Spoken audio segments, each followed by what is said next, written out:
Can I pull you for a chat? Hello, this is a smoothie. Mama happy. Melanie. You can pipe down. I'm TT. Give me 10. Still you rise, I guess.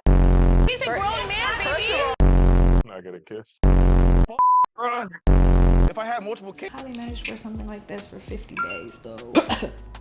Admittedly, this is my 4th time recording. I tried last week, but I was still so sick. You guys should have warned me. I've never watched a single episode of Love Island. I'm not a reality TV type of person. Then I realized while editing, there was a little too much side boob for YouTube, so here we go. Never have I ever felt so old, yet grateful to be old while watching a show. Love Island will do that to you. This was my very first time watching this series. Of course, I've heard about it over the years, but I've never been pulled in until I got sick and I stayed up 3 days in a row until 3 a.m. I don't know how to feel about this. I can't lie, I don't think I'll watch Love Island ever again. If you are a diehard fan, let me know what you love about it most, and maybe if there's a character that you love and why. But in this episode of the Authentic with Alisha podcast, where we keep it real and rooted in purpose, we're gonna try to pull at strings here, maybe heartstrings, maybe lifeline strings, to try to piece together something that is actually useful for our own individual lives. Transparently, I probably watched 60% of every episode. I would find myself doing things, just can't. Something about like that really bright set. I don't know who the target audience is. I almost feel like the cast are too old to be doing some of those challenges. And why do most of the challenges involve swapping spit? Considering I was watching this while I was sick, I was getting an extra level of the ick. I was thinking, not only are these contestants a little bit too old to be playing these games in more ways than one, I also felt like they were too young to be looking for lifelong love. You can let me know if you agree, but I personally believe that your 20s are meant for exploring. No, please. There's certain words I never want to hear. Exploring connections, that term alone, throw it away. My favorite person on the show is Ariana,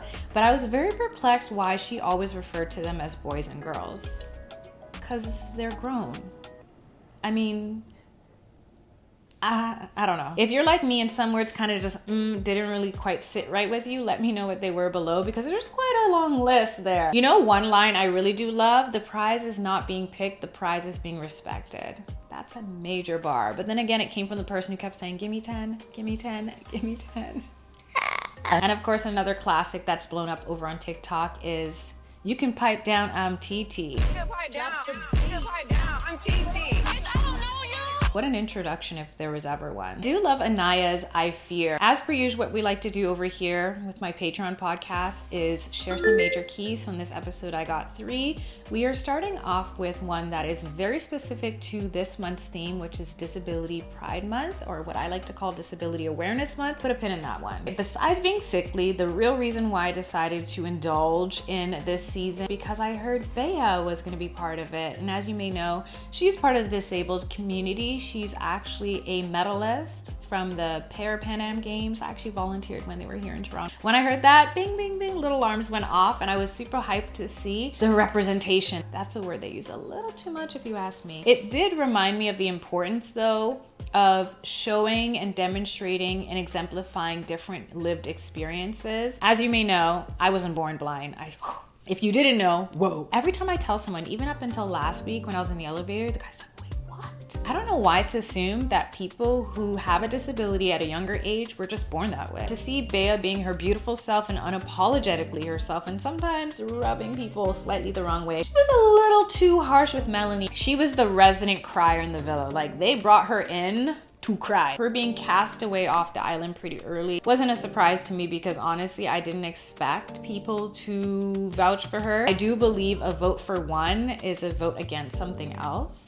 More on that another time. I still think it was beautiful and impactful to see her being included as far as representation goes. And it's a reminder for all of us that disability is a spectrum, and it is something that we deal with day by day. I really love the part where she explained that she used to only wear pants, and then eventually she grew to wear shorts with flesh color prosthetics, and then eventually the one that you saw on the show. Her being herself, I know, opened so many doors of opportunity for people living with anything and everything to realize, hey, if she can, then I can too. Sometimes as a human, you just want to be. But when so many people believe in the potential for you to rise above adversity almost as a anchor that they can hold on to pull them out of their demise, it becomes a pressure that sometimes is pervasive. I've said more over on Patreon if you want to check it out, but I just wanted to add that point in here. The only thing I don't like that Bea said was, I'm not blind, I'm missing a leg. I'm like, hello, but I am. What does that mean? I think the best way to battle anything, not just disability diagnoses or disorders, is with a good sense of humor. So I love that she threw that in, even though I feel like I got some shade out of nowhere. I hope she gets some sponsorships. Shoot, knowing that they only get 100K at the end of the day for 50 days, and you know how much the show makes? I seen those different sponsorships, Seravi, the Coffee Mate. I think they had Hovo, I can never pronounce that alcohol. Jose Cuerve, I believe. They had their little product sponsorship sprinkled in, and I'm like, wait, after all this time, the prize was 100K? Because remember, I'm going into this blind in more ways than one. So I didn't know that they were gonna win that. I don't know if I can put that amount of strange things in my mouth or kissing odd people. Anyway, on to the second point. Confidence is not a destination, it's a vessel. Some of these scenes reminded me a little too much of my early 20s. I really felt for some of these girls, especially since this stuff is gonna live on for eternity. At least my stuff I get to share with who I care to. It's not just out there for everybody. As I'm thinking about Melanie, Kenzie, Anaya, Kata, the original cast, the bombshells, that's another word that I haven't heard the word bombshell used as much as when I worked at Victoria's Secret when it first opened in Canada. There's a part of me that's sympathetic, not to the fact that they're being recorded, because they agreed to that. When you're in your 20s, as most of them are, with the exception of maybe one or two cast members who are in their early 30s, there's so much self-discovery that happens. Confidence is not a linear experience, it's cyclical. Sometimes you go through the same revolution several times until you level up or level down. And it's almost like a roller coaster where sometimes you'll have a high flying day, or you'll meet somebody who challenges your concept of confidence. Or in my case, you'll have a circumstance happen in your early 20s that completely flips your ideal of life and sense of self upside down. Had I known that diseases existed that could flip like a switch at 21, I probably would have moved a lot differently in my late teens. One thing I can say from experience and being quite a bit older than a lot of these castmates, seeing how life's turned out and looking back, it's all part of the growing pain. A lot of shame that these women expressed for good reason. Nobody want to be disrespected, much less on TV. It's all part of the process, especially when you're getting to know yourself simultaneously with somebody else who's doing the same thing. Something I've come to understand about life now that I'm at this stage is that confidence is something that really does come from within. If you get it from external factors, like I admittedly did before I lost vision, it's gonna waver based on those external factors. So in my example, it was based off of what I could do and what I could provide to others, how I could show up, and what value I gave to the world outside of me. I no longer could do because I couldn't see as well, so I wasn't as efficient, or I was making mistakes. It shattered my sense of self. I had to take these little pieces like a mosaic and glue them in a mismatched way to rebuild this sense of self that comes from within. I still feel like a big part of my purpose is being able to give back and give of myself. The sentiment of slowing down and taking care, real self-care, not the kind you can buy in the beauty supply store, was once so foreign has become familiar as a way to benefit and create a higher quality life. I think if you approach love and a lot of experiences in life where you have to bring yourself and there's this uncertainty with an open heart, know that no matter what, you're going to learn more about yourself. It helps you build more confidence or boost back your self-esteem. When you think the odds are against you, or you were stupid, as a lot of characters, or rather I should say cast members, because they're real people at the end of the day, and some of you people are so trifling the way that you come for them on social media. It's like, yikes. Sometimes we feel like we've missed the mark because we're not as confident as we think we should be, given what we have or acquire or aspire to be. But it's literally all part of the process. The times when you feel low, it really helps you appreciate when you're high, and it also gives you that fuel and fire to build yourself back up. Or the times when you feel like just being weak and you really need to take that time to rest and reset, allows you to realize how important it is to take that time to restore, revitalize, and regenerate. The last thing I'll say about confidence is this: once you build it up from a healthy place and the foundation is firm in who you are based off of your core values, not what the world sees you to be, not what the world wants to take from you, there's certain things you will not tolerate. There's certain ways you will carry yourself and conduct yourself that no longer allows people to play with you in more ways than one. And I will leave it there. Okay, the last point today relates specifically to reality TV, because I'm sure you already know that reality TV is the furthest thing from real life. The way that they screen the cast members, the pressure of being in a villa, views from the villa, let's call this segment, all of that is manufactured. For me, this is all a social engineering, social experiment type of realm. There are some real elements. I do feel like a lot of those tears were real. The camaraderie between the guys was really heartwarming. Like, I didn't know AI could cry, or they were happy for Casey finding a connection. I hate that word. I love the energy the girls brought for one another, protecting each other, and sometimes on the brink of Baddies Club, and I don't watch shows like that. So I was like, hola, is this what's...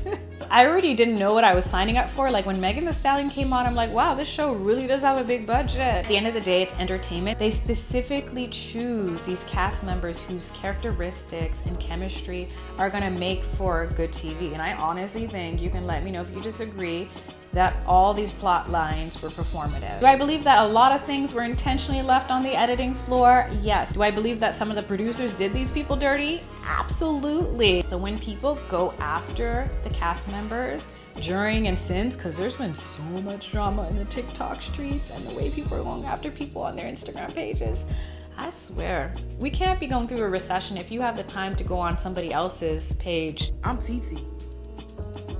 You TT?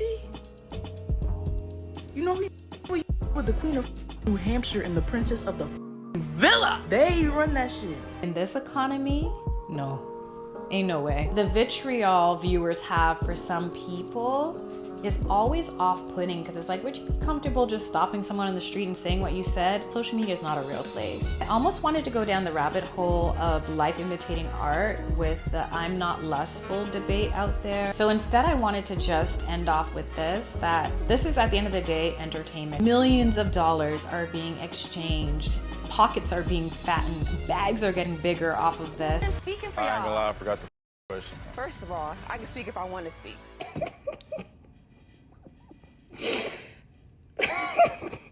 To become emotionally invested in something that's not real, we don't even know if maybe 10% of it is real. But the one thing I can say I do love is those outfits. I need a link for every outfit. The way they style these girls, top tier. The cuckoo dress, I'm in love with that. I want to get that one. But for the most part, watching this was like, it was what it was until it wasn't. Like, I'm not losing any sleep. I'm not invested. I'm not going to go follow these people. I hope that everyone participated, got what they wanted out of this, because to be out like this, at first I thought they got orphans, because I'm like, ain't no way all these people have parents that allow them to be acting like this. Then I realized there's family day, because again, I'm coming into this not knowing. I didn't see that coming. I was like, hold up. Some of these parents are well-to-do. I'm like, you really want your pitney out here acting like this? I was so perplexed. There's a certain way you gotta conduct yourself, and that wasn't it. If you like it, I love it, but I was jaw to the ground. You mean to tell me not only do these parents know they're with it, this show is diabolical. But that's it for this episode. I hope you guys enjoyed. If there's anything you'd like to add, you know where to leave it. If you want more content like this, you can head over to Patreon, where I share 4 audio podcasts every month